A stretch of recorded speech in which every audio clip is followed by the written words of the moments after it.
Oh god. Oh dear.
This Sunday, Uber Rewards members in the losing city get free rides for 60 minutes after the game. You ever notice how it seems like every popular franchise has a character who doesn't talk, or barely talks? Let's go! And how they are always so beloved? Snoopy? Check. Kenny from South Park? Check. Chewbacca and R2-D2? Double check. Pikachu, Groot, Hodor for crying out loud? Check, check, and screw you, Bran. So you know what, guys? I'm just gonna do a bit of a rebrand. From now on, I'm gonna limit myself to saying 5 things. MatPat, Theory, YouTube, Diet Coke, and subscribe. YouTube, MatPat, subscribe, Theory. Diet Coke. Aren't I adorable now?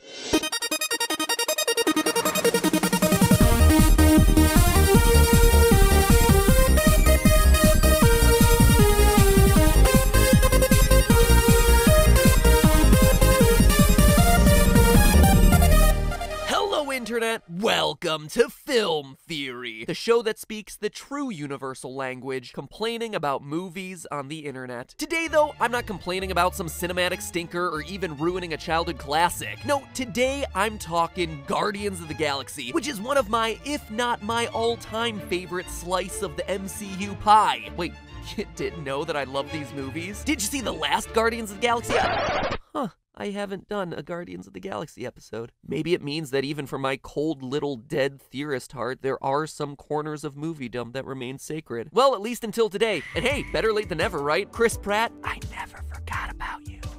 And you know a movie's good when you have a Pratt-tastic lead, a deadpan berserker who takes everything literally, and a smack-talking trash panda, and none of them come out as the fan favorite of the movie, because as we all know, the fan favorite of Guardians is clearly Groot. He's the Guardian that we all aspire to be. Eco-friendly, laid-back, tree person, a few words, and it's that last part that I want to figure out today. Groot famously says only 3 words. I am Groot!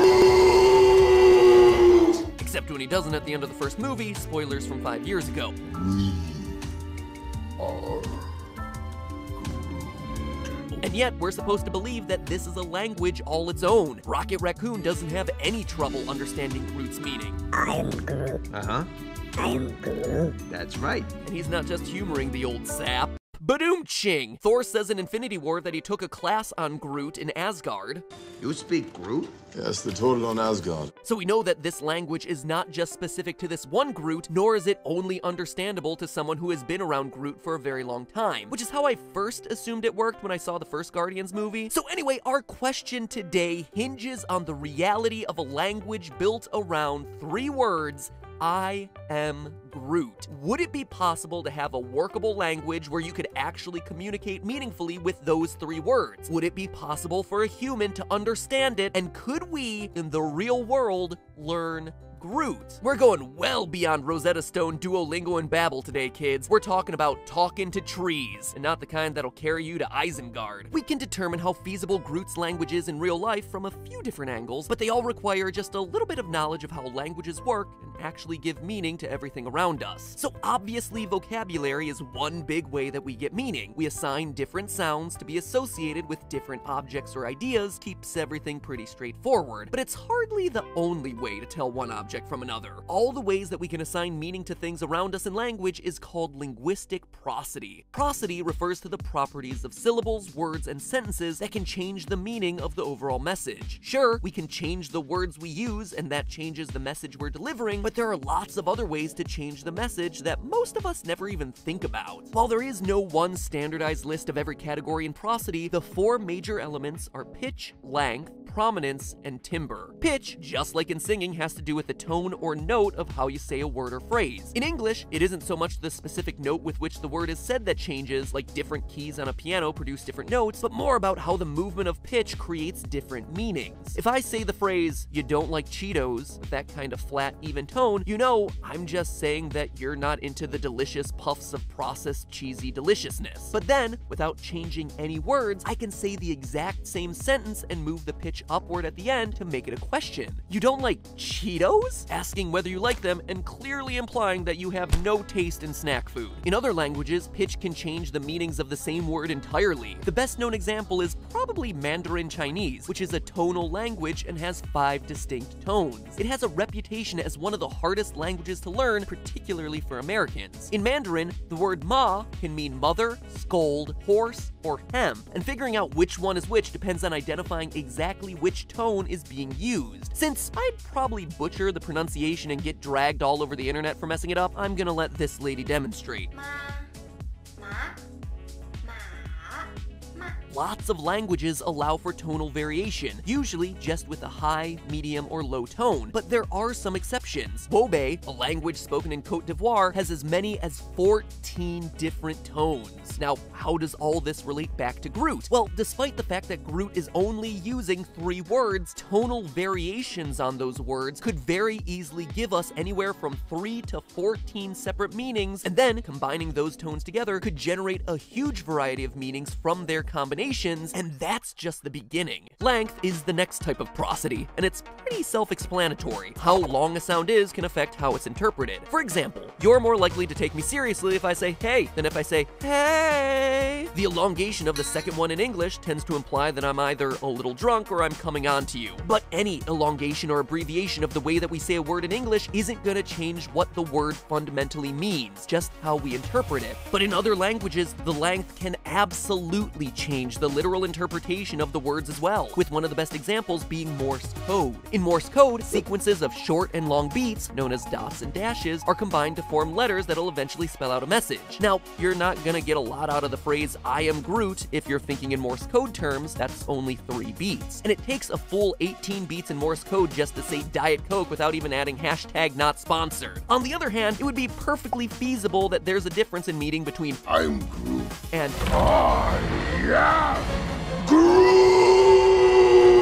Well, it's hard to measure the lengths of words exactly. You can use music as a proxy, and at least say that you can compare the length of words to a whole note, half note, quarter, eighth, or 16th, and that gives you a lot more room to work with. So as long as Groot can keep time by tapping his, I don't know, he doesn't have toes, his roots, I guess, he can get a lot of different rhythmic variations out of that single catchphrase. We'll add how many different variations to the calculation in just a minute. The next bit of prosody for us to consider is the one that I experience every time I get a phone call from a number that isn't saved into my phone. Stress, or even when the number is saved into my phone. It's a phone, I don't want to talk to you. Also known as accent, or emphasis, or prominence. Ironically, linguistics can't make up its mind about what it wants to call its own terms. Anyway, the meanings of phrases and sentences can change dramatically when we either stress or don't stress a certain part. My favorite example of this is actually a meme that's melted the brains of Redditors for years. The sentence, "I never said she stole my money," has vastly different connotations when you stress each different word. "I never said she stole my money" indicates that somebody else accused her of being a thief. "I never said she stole my money" implies that you think she probably jacked your wallet, but you weren't going public with that. "I never said she stole my money" means that she stole your bike,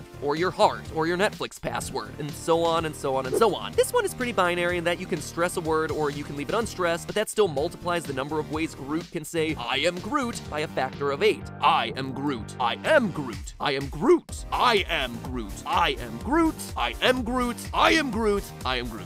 8 different varieties. Thank you, ladies and gentlemen. Vin Diesel, eat your heart out. And the last bit of prosody we're discussing is timbre. Talkin' timbre of a talkin' timber, am I right? Oh, the dad jokes are just coursing through my veins today. Timbre is the hardest of the prosodic elements to define because it's pretty subjective. But in layman's terms, it's the sound quality that's being produced. This can get super technical if you start using terms like micro-intonation, prefix, and spectral envelope. But we all experience timbre in ways that are easier to describe, like vibrato. There's certainly a difference between saying Groot in a normal voice and modulating it to Groot. And then you've got things that are hard to quantify but easy to differentiate, like sound quality. Like in Dumb and Dumber, Jim Carrey's most annoying sound in the world.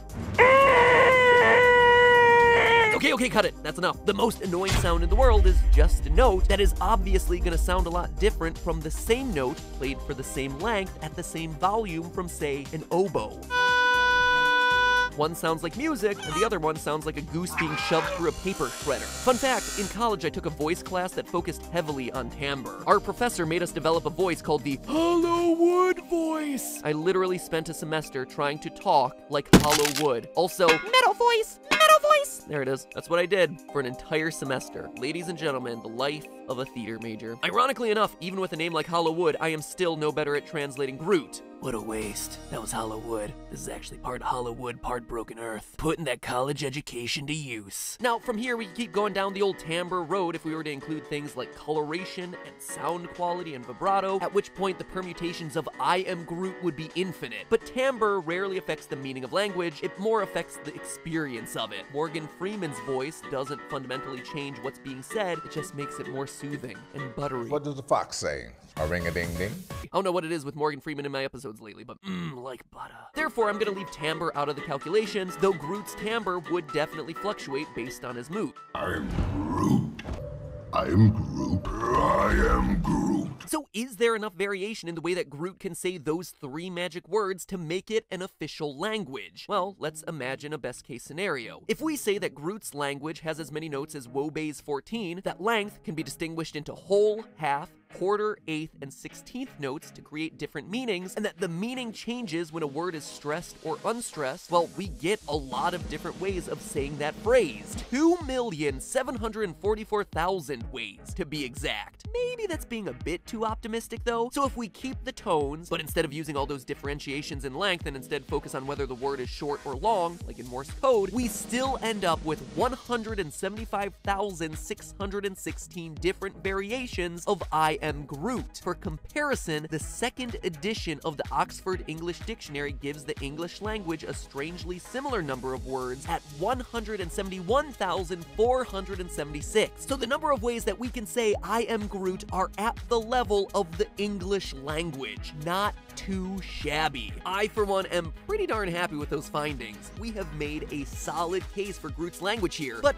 I can see you arguing that this can't actually work because there's no real-world language that works this way. No language just works with 3 words and just modifications in tone and rhythm and stuff. There's no proof. And, you know, that's a reasonable complaint, or at least it would be if it were true. The fact is, plenty of languages exist with limited vocabularies. The created language Tokipona only has 123 different words, and while it relies on creating compounds to create more complicated ideas, much like German does, it's able to express a lot of complex thoughts. But that's a manufactured language, not a language with any native speakers, says you, the stickler who should really stop watching my videos and just start cashing in on your vast trivia expertise. Jeopardy is calling to you, friend. Alright, so if you only want to count languages that are native to a specific real-world culture somewhere on planet Earth, at this moment there is a real-world language that gives us a new minimum of words in a vocabulary, and that number is 0. On the Canary Islands, the native Silbo-Gamero language is composed entirely of whistles.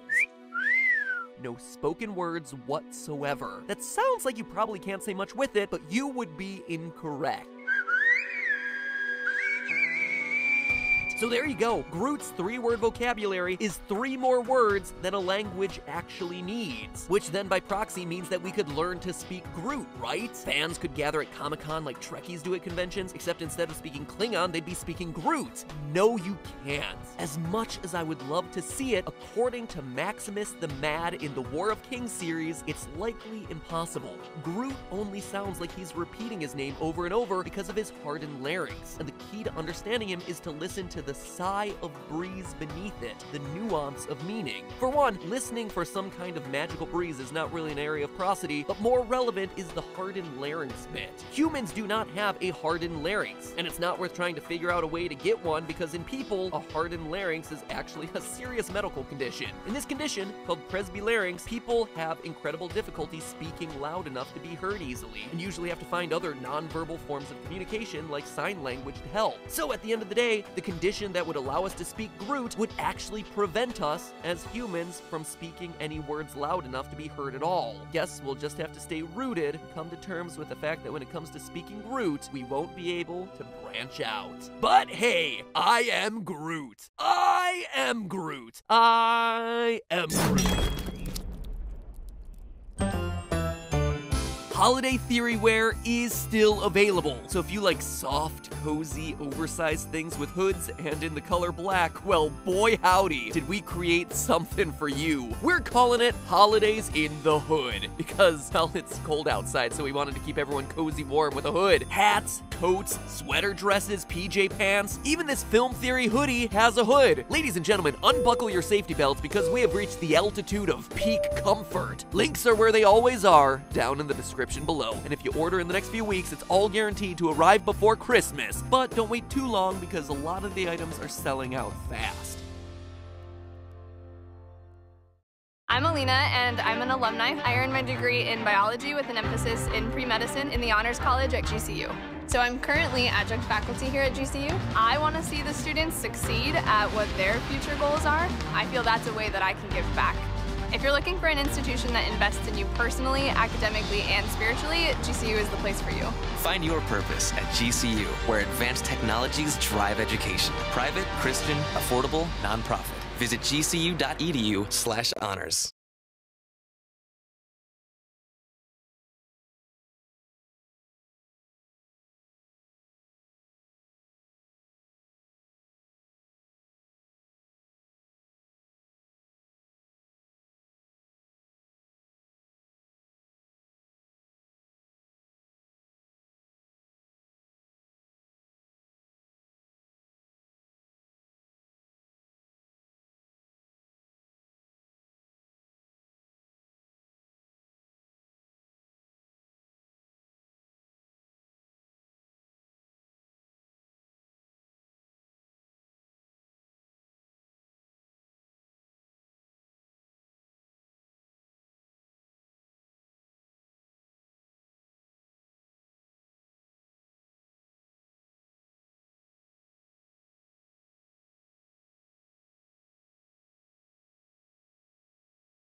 Who is Thanos? Let me spell it for ya. T is for Tesseract, ripping holes in space-time. H is for him, you'll see. A is for Aether, it's anything at all part of Thanos theory. N is for necklace, not Agamotto. O is for orb, really. S is for Loki's scepter, it's a film theory. Hello, Internet! Welcome to Film Theory, the show that's willing to take the 8-hour bullet that is watching Marvel's Inhumans so you don't have to. Today I'm gonna be digging into one of the most burning questions leading up to Avengers Infinity War. Where is the Soul Stone? The 6th and final Infinity Stone. And there were a Body aches, fever? Take non-drowsy oscillococcinum and feel like yourself again. With Oscillo. Hey you, would you like a balloon? Don't be shy. I'm MatPat, the YouTube clown, and we've got a whole circus down here with memes and puns and theories galore. Oh, we all theorize down here. Yes, we do. And when you're down here, you'll theorize too. You'll theorize too. You'll theorize too. You'll theorize too. You'll theorize too. Hello, Internet! Welcome to Film Theory! So, after last week's Emoji Movie episode, I figured we'd dial it back this week and talk about a film that's a little less scary. It.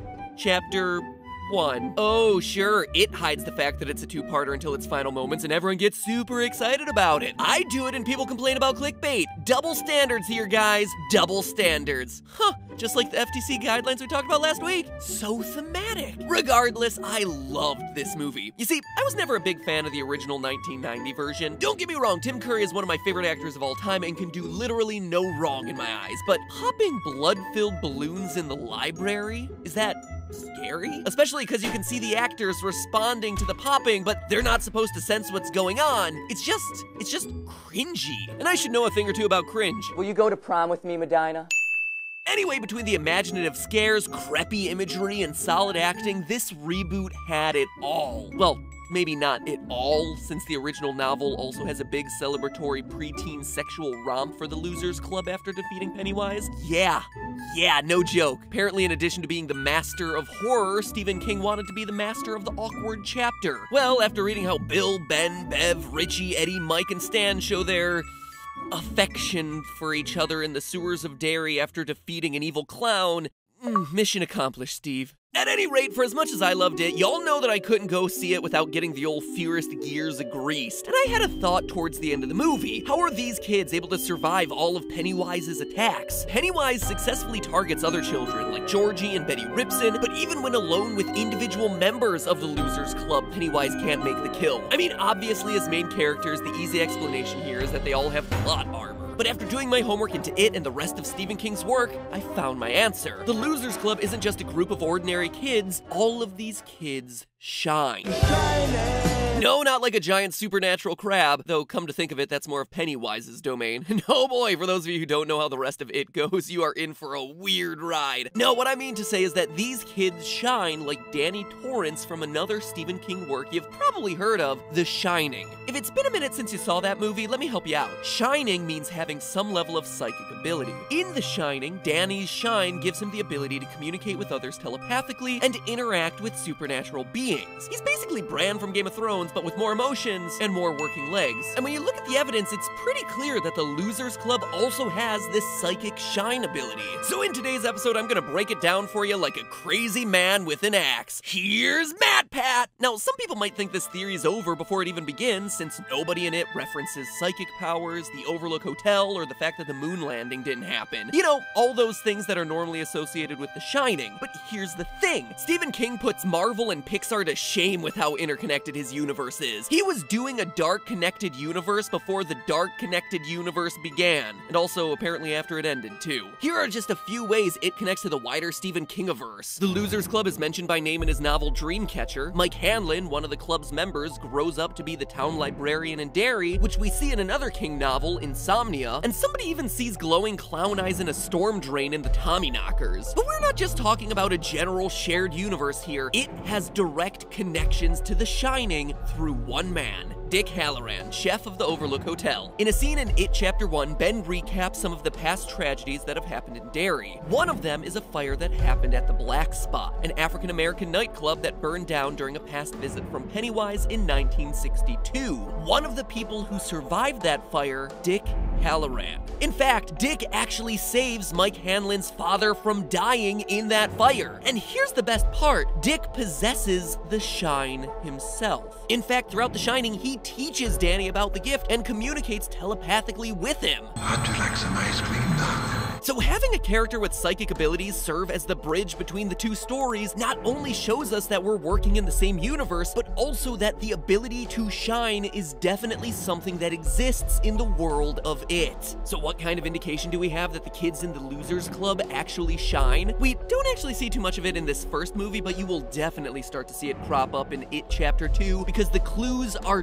definitely there in the novel. You see, in the story of It, all the kids grow up to be unusually successful, but they all have to return to Derry to once again face Pennywise and finish him off for good. Bill, as an adult, fights It through a psychic battle of wills known as the Ritual of Chewed. Now, this is gonna sound really weird if you haven't read the book. Actually, scratch that. It's pretty weird even if you have read the book. But Bill is instructed by an interdimensional turtle, yeah, a turtle, that the only way to defeat It for good is to engage in this ritual and use his imagination as a psychic counterbalance to It's powers. The battle is done entirely telepathically. Now look at the description that Dick Halloran uses when he's describing what the shine is. My grandmother and I could hold conversations entirely without ever opening our mouths.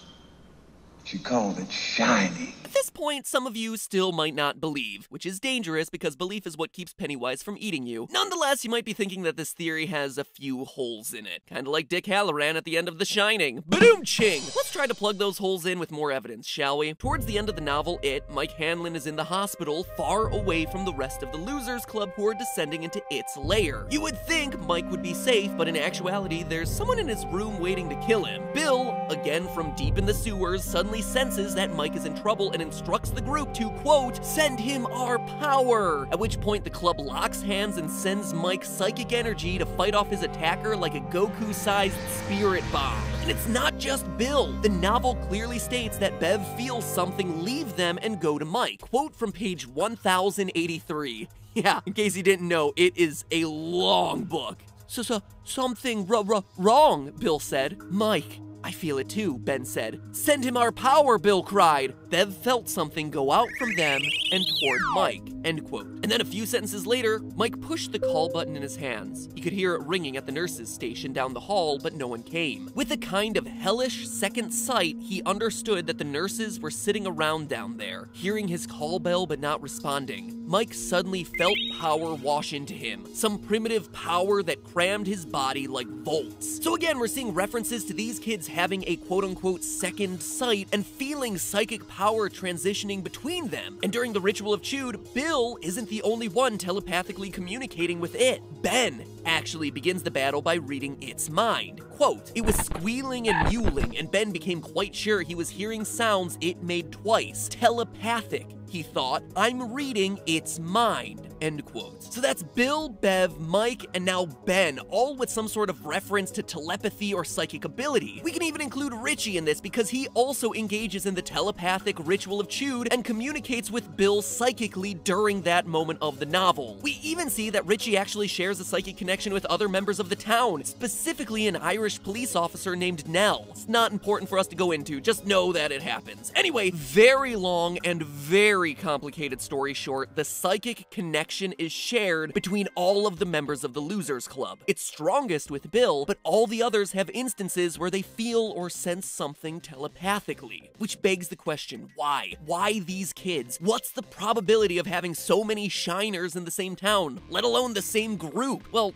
there's actually a pretty clear explanation. The shine tends to show up in kids who are victims of abuse. In The Shining, Jack Torrance, Danny's father, was a violent alcoholic. We hear in the movie, and repeatedly in the novel, that he dislocated Danny's arm during one of his drunken rages. And his wife Wendy's description of it as just an accident certainly makes it sound like there's either a lot more there, or that it's happened before. And then he had an injury. What sort of injury did he have? My husband had been drinking, and he came home about 3 hours late, so he wasn't exactly in the greatest mood that night, but On this particular occasion, my husband just used too much strength and he injured Danny's arm. I guess that's about the time when I first noticed that he was talking to Tony. Also notice that Danny's psychic ability, which he's nicknamed Tony, it's weird, but don't get confused there, Tony doesn't appear until after this traumatic accident at the hands of his dad. In the Shining sequel, Dr. Sleep, yeah, there's a sequel. Today's episode is just full of surprises. We find out that when Dick Halloran was a child, he was sexually and physically abused by his grandfather. It doesn't seem like a coincidence that two characters who are confirmed to have the shine were both victims of childhood violence. Now let's go through the Losers Club. Bill is bullied for his stutter. Bev is sexually abused by her creepy father. Richie's abuse isn't explicit in the movie, but he actually suffers from parental neglect, which is the reason why he feels the need to constantly keep talking and be funny. He doesn't want people to abandon him. Eddie is the victim of his mother's Munchausen syndrome by proxy, being diagnosed with fake ailments to make him think he's sick so that she can control his life. Mike is called an outsider in the most recent movie, but the old miniseries and novel make it pretty clear that Mike is the victim of racial slurs and racially motivated violence. Stan is bullied for being Jewish, and Ben is bullied for being overweight in the original movie and for being the new kid in the reboot. Given the fact that all these people share a history of trauma and exhibit some level of telekinetic ability, isn't it possible that Shining is developed as a coping mechanism? So there you have it, a Shining theory not rooted in moon landing conspiracies. But so what? Even if the kids in it are like Dick and Danny in The Shining, does any of that really matter? Well, yeah.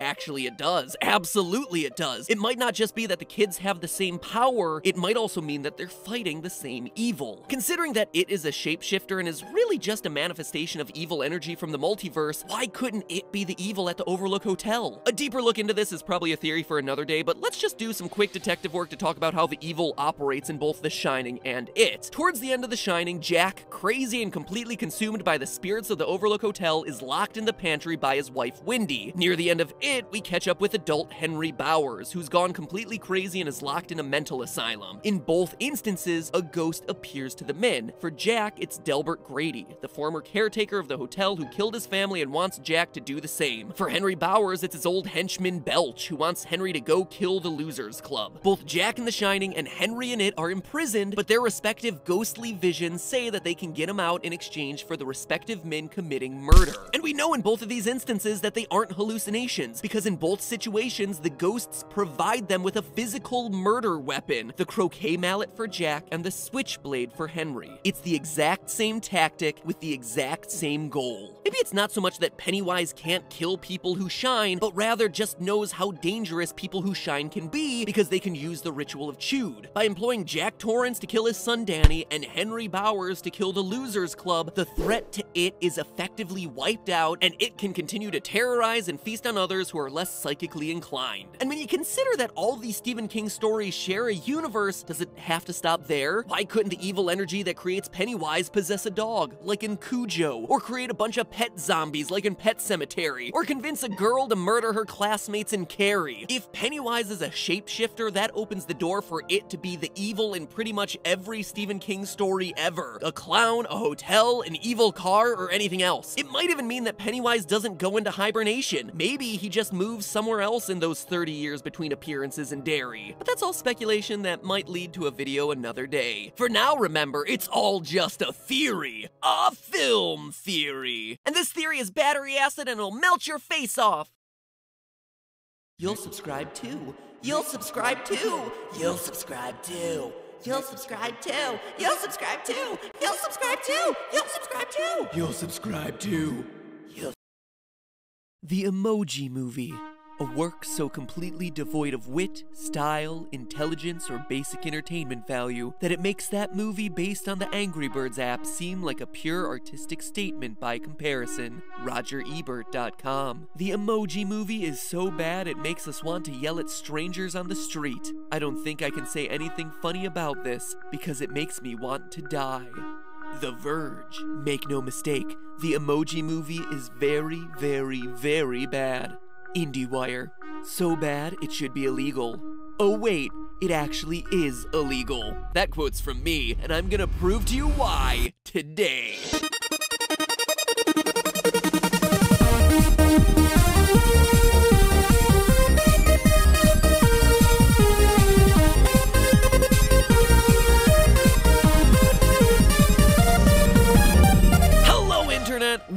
Welcome to Film Theory, a show best represented by the sad clown emoji.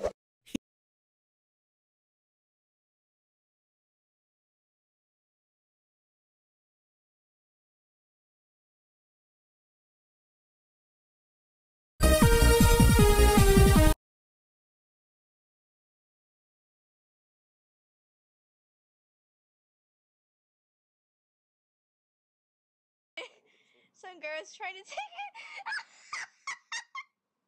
Tell me what's happening. It's a flashing. Yeah. Let me talk to the kid then. Oh my god. You know, maybe I'm just gonna. Stitch Fix is an online personal styling service. It's great that I can make sure that it fits within my budget. You're able to set the prices, so you're gonna get clothes that fit your needs specifically. Keep what you like, send back the rest. It's that easy. Sign up at stitchfix.com.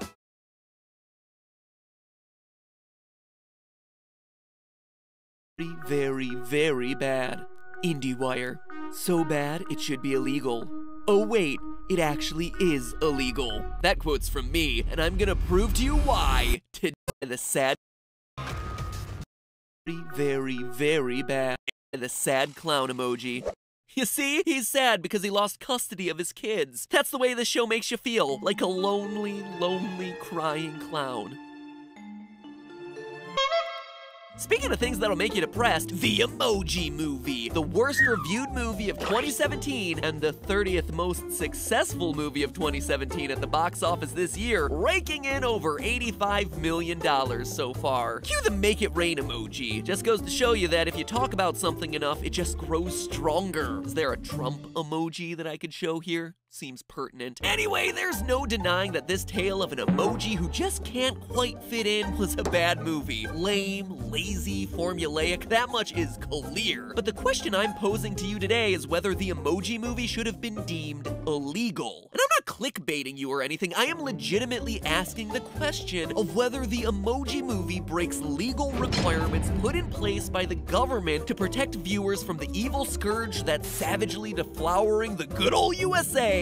Sponsored content. Or, to use the official term, embedded advertising. Now, obviously, over my 6 years of being on YouTube, I have done my fair share of sponsored videos, be it an end slate promoting a product like Dollar Shave Club, or a full-on episode dedicated to a theory I've crafted for a specific movie, TV show, or game, like the recent DuckTales episode over here on Film Theory. And here's the thing, sponsorships are essential for helping to supplement the income of channels, and for me, it ensures that I'm able to help pay the team of researchers and editors who help me produce game theory and film theory every week, since at this point, that's what YouTube demands for channels to stay relevant. But regardless, in the process of doing those promotional segments, I've had to become intimately familiar with the proper way of disclosing different styles of branded partnerships, because there are very strict guidelines for how you make an audience aware that those are ads. You see, in the US, we have the Federal Trade Commission, or FTC, and the Federal Communications Commission, or FCC, who come up with the rules that anyone who produces a piece of content has to follow in order to ensure that the audience is able to tell that the brand paid to be there. And it doesn't even have to be payment. Even if they provided free goods or some other consideration like cross-promotion, you still gotta make the audience aware of that sort of thing. The underlying rationale here is that if I sip a Diet Coke and say, man, that is a crisp, clean taste, but Diet Coke paid for that placement, I might just be saying it because they told me to. But if I say it and promote it across 6 years worth of videos and they didn't pay for any of that, well, you can just assume that I'm an addict. Because I am. Me disclosing that they partnered with me before the ad run allows you as the audience to be a bit more critical of the promotion, and there are government protections in place to ensure that you as the viewer aren't being tricked or misled. But then I went to see the Emoji Movie, and let me be clear, it was for research purposes only, and I promptly watched puppies playing with kittens to serve as eye bleach afterwards, and watching the movie, I couldn't help but be dumbfounded by the number of blatant product integrations that were happening without any sort of disclosure. Things that, were I to do them, would immediately get my video flagged and fined by the FTC, prompting a swarm of angry judge emoji followed by years of jail time emoji and tons of money flying away emoji. So today, I'm analyzing the product integrations in the movie to prove that they're actually breaking FTC and FCC requirements to determine whether the movie that's so bad it's bad is also bad from a legal standpoint too. And anytime you see a brand appear anywhere, like how everyone in Twilight mysteriously drives Volvos, or how James Bond abandoned his chicken stud martinis in exchange for a bright green Heineken bottle, it falls under the classification of embedded advertising. The term embedded advertising basically covers two things: product placements and product integrations. In product placement, the product pays a fee or offers some other consideration and gets their brand, logo, or product into the movie. Their product then basically becomes a prop, like Reese's Pieces in E.T., or those seamlessly integrated Dunkin' Donuts cups on America's Got Talent, or literally once every 10 frames in any Transformers movie. It's meant to seem like an accident, like, oh look, these things exist in the real world and they just so happen to show up in this scene. You like music? The pill. But of course, it's not an accident. In fact, Reese's paid for each of those pieces, spending $1 million to help promote the movie to be included in that iconic scene from E.T. So that's option 1, product placement. Option 2 is product integration, where the brand is actively incorporated into the story or dialogue. Take for instance one of my favorite examples, Snapple appearing in 30 Rock, where they talk directly about the benefits of Snapple. We're not doing that. We're not compromising the integrity of the show to sell. Wow, this is Diet Snapple? I only date guys who drink Snapple. We all love Snapple. Lord knows I do. Or Little Nicky using Popeye's chicken to save the Earth from demons. Or this iconic moment that's close to a lot of our hearts. I love the Power Glove. It's so bad. And again, if the brand doesn't pay to be there, it doesn't count. Like me saying how much I still love drinking Diet Coke. Lonely, unsponsored, rejected by the sweet, sweet cola company of my dreams, Diet Coke. So now we turn back to the Emoji Movie and one of the biggest, most glaring examples of embedded advertising in the film. Everyone's grandma's favorite mobile game, Candy Crush. Let's look at this scene a little bit closer to see what the FTC and FCC have to say about whether this merits a sponsorship disclosure. At the beginning, you can clearly see the Candy Crush logo, which means we've already definitely crossed into product placement territory. But then the movie directly says the name of the app, Candy Crush, and the characters directly talk about the functionality of the game. And we can't match him with any yellows, or else...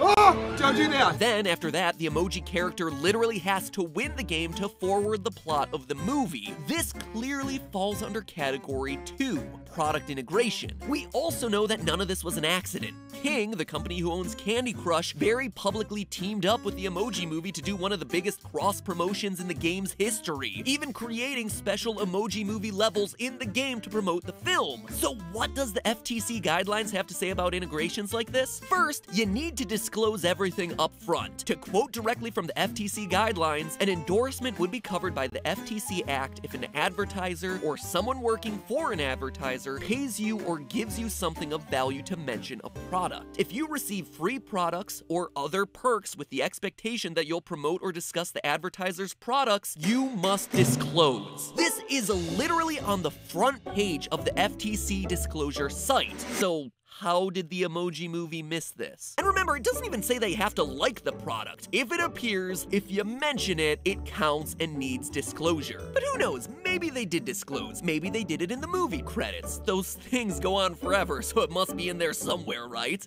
Right? Oh look, there it is, in that giant block of text 5 minutes into the credits. But that's not gonna cut it in the eyes of the FTC. They emphasize over and over again in their rules and FAQ that disclosures need to be clear, hard to miss, and accurately represent the relationship between the video and the brand. It has to be, quote, in unambiguous language, and whoever makes the video has to make it stand out. The font has to be readable, it has to stand out from the background, and it shouldn't be hidden in footnotes or blocks of text or put in places people aren't likely to read. Say, for instance, the closing credits of a movie. They even explicitly say to avoid the end of a piece of content. Again, another quote from the FTC guidelines, quote, it's more likely that a disclosure at the end of a video will be missed, especially if someone doesn't watch the whole thing. Having it at the beginning would be better. Having multiple disclosures during the video would be even better. Nope, sorry FTC, you just get a handful of courtesy buy mixed into a wall of text an hour after that embedded advertising happened. And remember that whole accurately represent the relationship between video and brand bit? Yeah, well, something tells me that the relationship between King and Sony Pictures looked a whole lot different than the relationship between Rosanna Pansino and Sony Pictures. But all of it apparently is the same.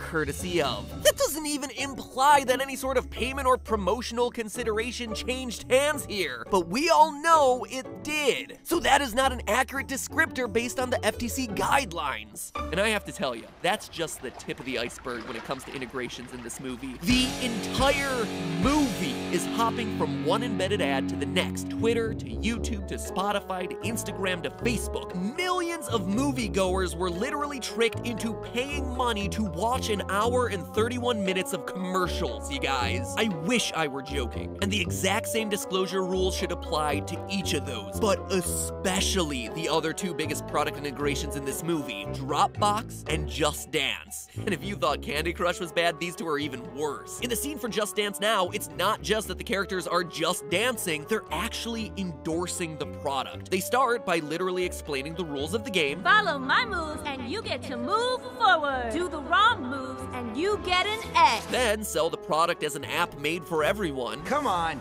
everybody can dance. Then they make positive comments about using the app for the rest of this excruciatingly long scene. Yeah, you got it. Go, girl. Now throw some sauce on that dance burrito. Oh really? You love it? Does language like that matter to the FTC? Oh, you bet it does. There's a line in the FTC guidelines specifically about implicit endorsements of products. Here it is. Simply posting a picture of a product or a video of you using it could convey that you like and approve of the product. If it does, it's an endorsement. You don't necessarily have to use words to convey a positive message. Yeah, you could do things like smile, use nonverbal sounds like whoa, or show that you can use the product well. If you do any one of those things, the FTC is expecting you to be doing some disclosing. It's even more blatant for Dropbox, and let's be honest here, Dropbox? I can just see 6-year-old Timmy sitting there in the theater being like, oh, thank goodness there's finally a secure solution for my file transfer needs. Then he digs a booger out of his nose and uses it to garnish his snow cap. But for Dropbox in this movie, it's really bad. Literally, they stand in awe of Dropbox's magnificent firewall. Then they demonstrate the password system for the app and how strong its security is. Then, of course, they make it explicitly clear that the evil malware emoji can't get through because, you know, it's malware, and malware can't get into the great secure app of Dropbox. This is not just product integration, this is a direct demonstration and endorsement. Basically, the pinnacle of all that is hashtag spawn. So long story short, screw the legal mumbo jumbo, the results are definitively clear. The emoji movie is totally out of line. Look no further than the FTC guidelines. It violates rules that myself and literally millions of other YouTubers are held to every day. Shut it down, everyone. Call in the feds, let them know that these violators should receive as many frowny face emoji as they've got down there at the FTC. Not only is this movie a huge steaming poop emoji, but it's also a poop emoji behind bars emoji, because what they are doing is literally illegal. Stop! You will profane the emoji movie no longer.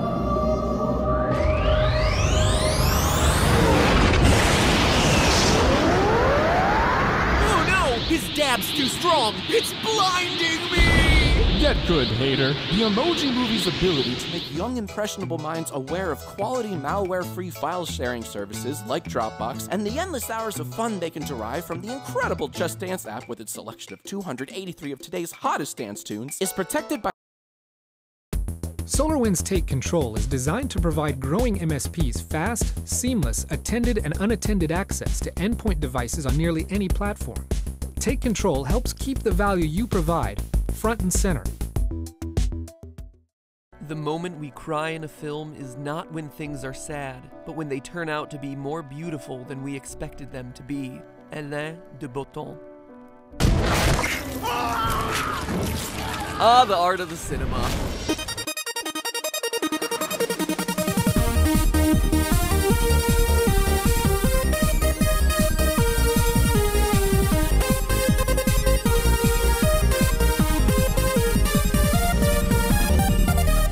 Hello, Internet! Welcome to Film Theory, where I got sick of writing jokes, so I decided to do a video on Sharknado, where the jokes write themselves. Would you ever make fun of my stool again? Seriously! Sharknado 2, the second one? Sharknado 3, oh hell no! Wow, just Wow. But in all seriousness, with April Fool's just insert number weeks ago, I thought it was the perfect time to cover this ridiculous franchise. And let me assure you, it is ridiculous. Not since The Room have I seen a movie so bad take the world by storm. Get it? Storm? I can't tell what's worse this week, my jokes or the movie. For those of you who are too serious to appreciate a terrible sci-fi movie, first, why are you watching this channel? And in particular, this video. Second, get that stick out of your butt, bro. And third, let me recap the plot for you. There are sharks and a tornado. The end. Sharknado. This isn't rocket science. In all seriousness though, the first Sharknado is all about a hurricane that sweeps up the Pacific coast, driving all the sharks in front of it. The hurricane hits Los Angeles, a city unprepared for so much rain, and the streets flood, allowing sharks to swim through the city. The winds of the hurricane kick up tornadoes, which then obviously suck up thousands of sharks, and proceed to launch them like deadly toothy missiles throughout Hollywood. Chaos and bad acting ensue. They took my grandfather. So I really hate sharks. Yet for as stupid as it seemed at the time, this movie had everyone talking about it, including big companies. The Insurance Information Institute says that a shark-filled disaster would indeed be covered in most homeowners' insurance plans. I'm not making that up. The first movie was so popular, there have been 3 made and a 4th is on the way this summer. Which got me thinking, is any of this possible? If the director of the first film is to be believed, the answer is a big no. When asked about the realism of the film, director Anthony C. Ferrante said, quote, "If we tried to go into how realistic it wouldn't be fun. If you go into the science of it, the whole movie falls apart," end quote. You know, that reminds me of something Werner Herzog once said. Academia is the death of cinema. It is the very opposite of passion. Well, screw you, Werner. I'm passionate about seeing whether sharks can be launched by tornado force winds through central Los Angeles, okay? Go talk some more about insane penguins. Is there such thing as insanity among penguins? Question of the day, is Sharknado truly bad science? I think you and Anthony C. Ferrante are gonna be a little surprised. First things first, animals falling from the sky is an actual thing that happens in the world. No joke. It's a rare meteorological phenomenon known as raining animals, and it's exactly what it sounds like. Animals falling like rain from the sky. Raining frogs have been reported in places like Australia, Japan, and Hungary, while worms have been reported in Louisiana. Even spiders have been known to rain in Brazil, which is perhaps the single most frightening sentence I've ever written for this show. Spider rain. Oh. And here I thought Brazil's political corruption was the scariest thing going on down there right now. But for as rare as these things are, raining fish is a much more common occurrence, with multiple reports in India, Australia, the Philippines, Sri Lanka, and Ethiopia, with reports of fish rain happening as recently as January of this year. Since 2000, there have been 10 locations around the world where fish rain has happened. And in Honduras, apparently it's happened every year for over a century. Yeah, brings new meaning to the phrase flying fish. Sometimes the animals are frozen or encased in ice, but other times, yeah, they're alive, startled to be sure, but still kicking, or flopping in the case of fish, or wreaking terror through the streets of Brazil. Oh, spider rain. Now, I can expect what you're thinking. How is this a thing? I mean, seriously, this sounds ridiculous, like Sharknado levels of ridiculous. But here's the kicker. Scientists aren't really sure why it happens. Way to drop the ball there, science. Fish rain from the sky and you're not in the least bit motivated to solve that mystery? What are you doing? Forget scientists. Someone call the Boxcar Children. They'll solve the mystery. The case of the trout shower or something. That said, scientists do have a couple of theories. Meteorological theories. The most popular one is that, you guessed it, tornadoes pick up the animals and carry them. They're called tornadic water spouts. Tornadoes that form over land then move over to the surface of the water. These weather phenomena are powerful enough to pick up any number of aquatic animals and move them great distances over land. Interestingly enough, the writer of Sharknado was actually aware of this phenomenon. In an interview with Gawker, Sharknado writer Thunder Levin, yes, Thunder is his real name. Which, come to think of it, if you're the writer of Sharknado, feels appropriate. It'd almost be funnier if the writer of Sharknado's name was like Greg Smith. Anyway, Thunder said the following, quote, "There are numerous confirmed reports of fish falling from the sky, sometimes even on a clear sunny day. We just took that to the logical extreme," end quote. You know, come to think of it, all of this really gives new meaning to the phrase raining cats and dogs. That said, now that you're all curious, there have been no reported cases of actual cats or dogs raining from the sky. It's okay, Cat Pat. You're safe. For now. Okay, so animals being picked up by extreme weather has been recorded in the past, but I guess the next question is whether it's possible for anything like that to hit Los Angeles. It's not like hurricanes and tornadoes hit the west coast of the United States all that often, right? Well, while we mostly hear about hurricanes hitting the east coast or the Gulf of Mexico, they aren't entirely unheard of in Southern California. That said, they are very rare. Weather conditions and water temperatures in the Pacific make tropical storms and hurricanes hitting the California coast an unlikely event, but again, it's not impossible. If you go all the way back to 1858, you'll find a full-blown, unweakened hurricane hitting Los Angeles. So who knows? It could happen again. El Niño's a thing after all. Meanwhile, tornadoes aren't as uncommon in California as you might expect. Though tornadoes mostly happen west of the Rocky Mountains, there have been 8 that have touched down in Los Angeles County between the years of 2000 and 2012. In the last 60 years, there have been a staggering 42. So at the very least, we know that it's possible for the weather conditions presented in Sharknado to plausibly exist, but picking up small fish or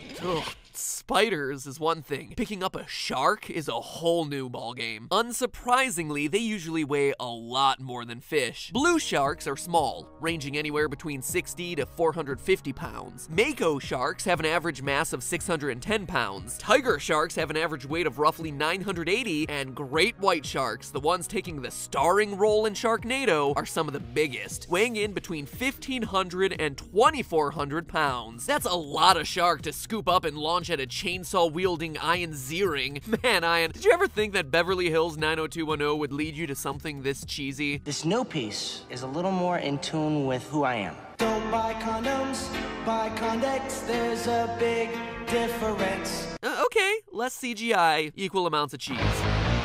Classic 90s teen dramas aside, does a tornado have the ability to pick up objects of that size? Well, first, we need to quickly go over how the power of tornadoes is categorized. To do that, meteorologists use what's known as the Fujita scale. I'll let the movie Twister explain. It's the Fujita scale. It measures the intensity of a tornado by how much it eats. Eats? Now that might sound like stupid movie talk, and the first time I heard this quote, I thought this was utter movie garbage. But it's actually correct. The scale is indeed based off of how much the tornado quote-unquote eats. Or, better put, how much damage the tornado causes. First developed by Theodore Fujita of the University of Chicago in 1971, the Fujita scale has categories for tornadoes of all shapes and sizes. Everything from F0, small ones that reach wind speeds of only 73 miles per hour, to F5. Twister, what do you have to say about F5 tornadoes? Is there an F5?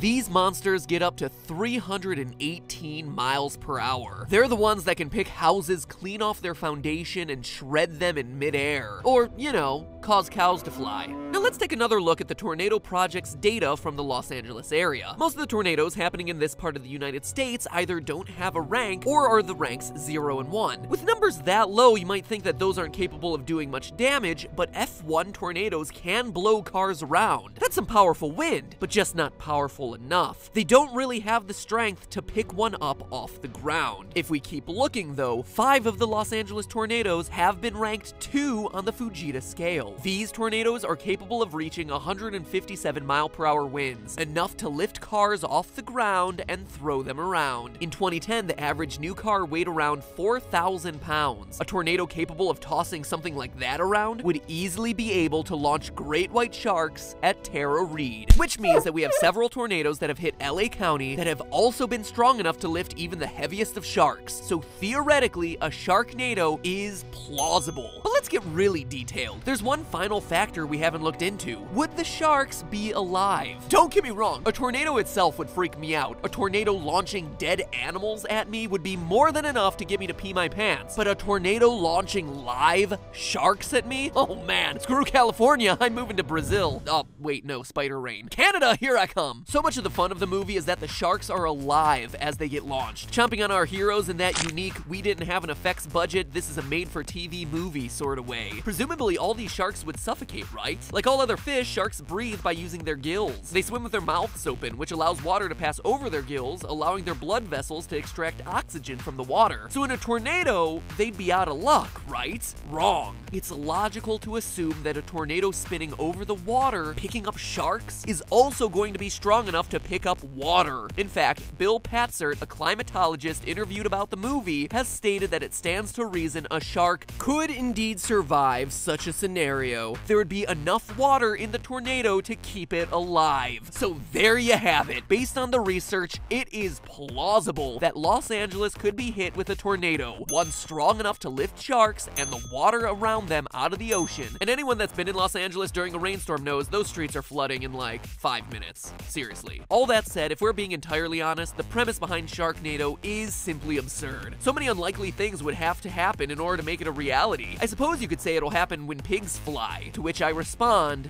no, when sharks do. But hey, that's just a theory. A film theory. And cut. In the spider rain, spider rain, spider rain. Get these motherfucking spiders out of my motherfucking tornado. That was a terrible Samuel L. Jackson impression. Swore I wouldn't do impressions anymore. Taxes suck, so get up to a $100 bonus with Tax Act. Know what else sucks? Laundry. We made that better too. You're getting $100. Are you kidding me? File with Tax Act for free and get up to a $100 bonus. Tax Act.